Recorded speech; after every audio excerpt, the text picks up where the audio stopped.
The member for Fredericton South and Leader Party.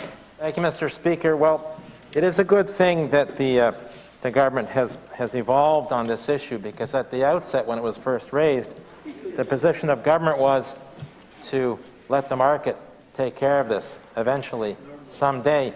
Mr. Speaker, the market is eating affordable housing in this province for lunch. Acting quickly, as the Premier said, is what actually is needed.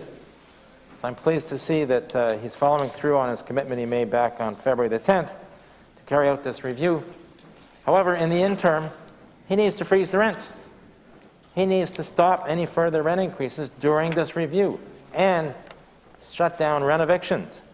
It doesn't make any sense, because what he's done with this review is put property owners on notice that something might happen.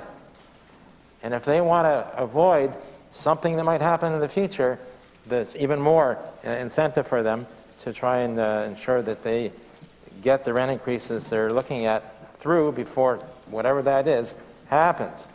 So this is a concern, Mr. Speaker. The right thing to do is to act quickly with respect to this review and freeze rents. I hope, as part of this consultation, that the government reaches out, that this team of civil servants from 8 departments reaches out to tenants' rights associations, sits down and meets with the tenants' rights associations around this province. And as we've heard, this is not restricted to urban areas in this province, but as the member for Kent North presented this morning, it's happening in rural regions of this province too. Anglophone, Francophone, everywhere. So, Mr. Speaker, I hope that the Premier will reconsider his position on freezing rents during the review. It should happen.